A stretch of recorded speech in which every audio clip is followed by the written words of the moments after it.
Hello and welcome to Chairman of the Board with me, Dan Honeyball. Today we're going to be talking about Blood Rage, a 2 to 5 player game where players take control of rival Viking clans, battling for glory before Ragnarok destroys the land. Now Blood Rage incorporates many different mechanics including area control, card drafting, card hand management. So let's get into the review and I look forward to talking about it. Okay, so before I go into reviewing Blood Rage, the game, I have to show you just the quality and detail of the miniatures that come supplied with Blood Rage. You get 4 of these clans and the detail is absolutely phenomenal. They are hands down the best miniatures I have ever seen come with a board game. And not only do you get these clans, you also get these stunning monster figures. The size and detail of these again is just unbelievable. Just imagine how good these will look painted up.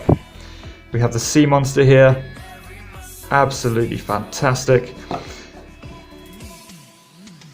Look at that, absolutely brilliant. I cannot praise these miniatures enough. The quality, the feel, the weight, unfaultable, honestly, fantastic. So now I've showed you the miniatures, I'll go into the game review.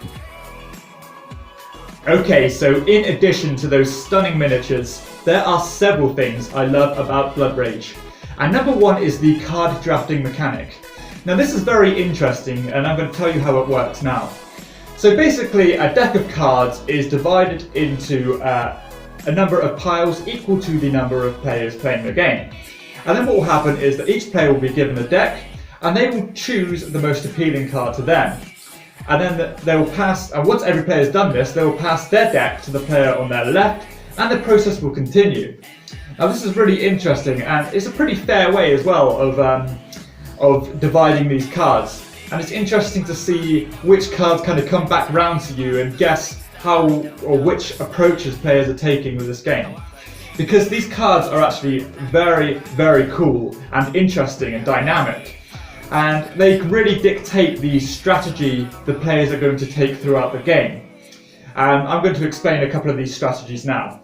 So fundamentally, these cards can either they can give you quests, which basically it basically means it's kind of an area control dynamic. So if you're in control of a certain area, by the end of a phase, then you get rewarded a certain amount of glory.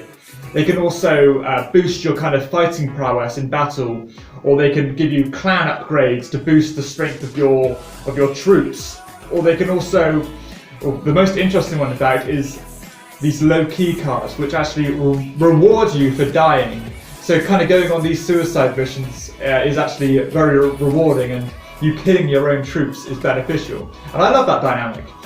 I also love the fact that some of these cards provide these very awesome monster miniatures, which I showed you in the previous clip. Now these miniatures, these monsters, are very dynamic and add really cool rules to these games as you draft them to your Viking clan, and also they look very cool on the board.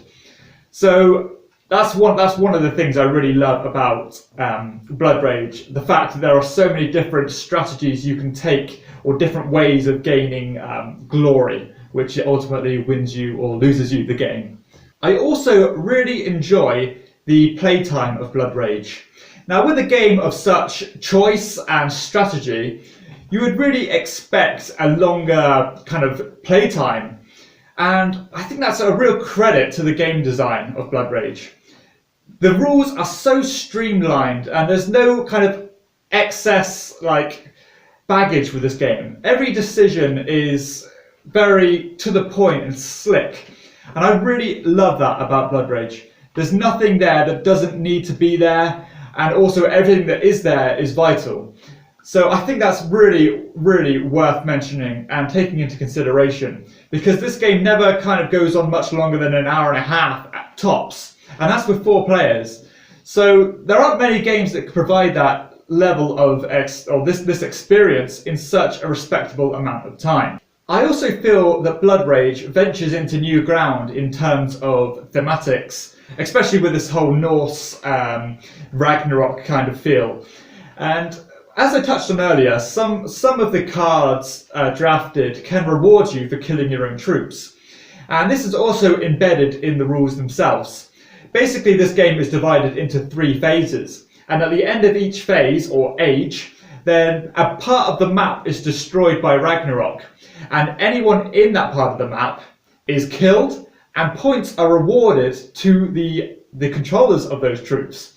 And I don't think I've ever seen a game that's used that, the fact that you can kind of suicide your troops to get rewarded. And this whole concept of Valhalla and Ragnarok, they're very original, and I love any game that incorporates original concepts or rules. And this is one of the things that catches my attention about Blood Rage.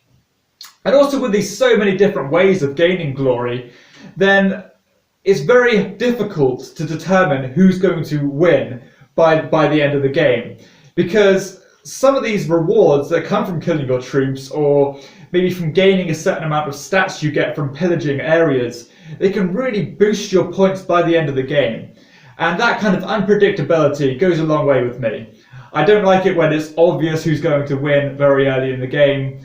It's all about keeping people's attention throughout the whole course of the game. And Blood Rage does that very well, I feel.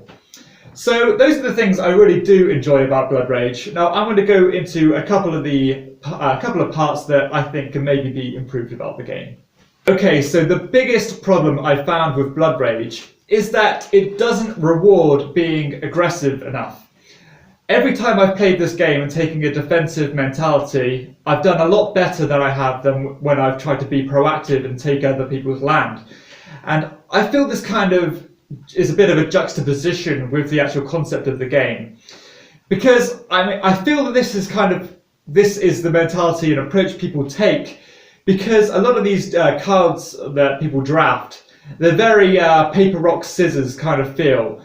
So if players get into these combats, then all it takes is one card to lose their entire force.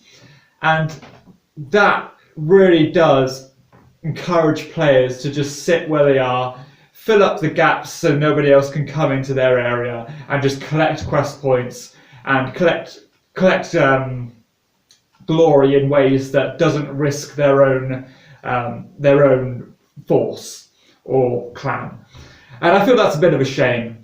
I would be interested in hearing from you guys if you've had this problem too, because I'm not sure if this is a problem with my gaming group or if this is a general kind of issue that players have had with this game, because I could be being unfair with this. So I'd be interested in hearing from you if you do have anything to say on this matter. I also feel that the cards that come with Blood Rage are far too small and kind of let down the overall production quality of the game. I mean, the miniatures that come with this are absolutely faultless or flawless. Then I feel they should have nice, big, beautiful cards that come with it, and they don't. They're cheap, they're small, and they're just not good in my opinion. Also, despite the number of different strategies players can choose to adopt, I feel there could be more. It's almost like this game has so much more to offer than what's in the actual box itself, and there's so much more unexplored territory in terms of strategy. And I feel that can kind of maybe hinder the long-term shelf life of this game and the replayability down the line. I mean, I've not had a problem with this yet, but I feel maybe if I play it a few more times, then I'm going to see the same kind of game developed each time I play it. Okay, so I also really dislike the fact that in order to play with 5 players, you have to buy the expansion. Now, given that this costs about 50% of the cost of the actual base game, I think this is a bit disappointing, especially for a player who's got 5 gamers in your group. So that's something to bear in mind. So taking all this into consideration, let's go into the conclusion, and I'll give my final thoughts on Blood Rage. Okay, so in conclusion, I really feel that Blood Rage is a very strong and well-rounded game. The element of area control and hand management and card drafting, they really synergize well together, and the number of different strategies are very interesting.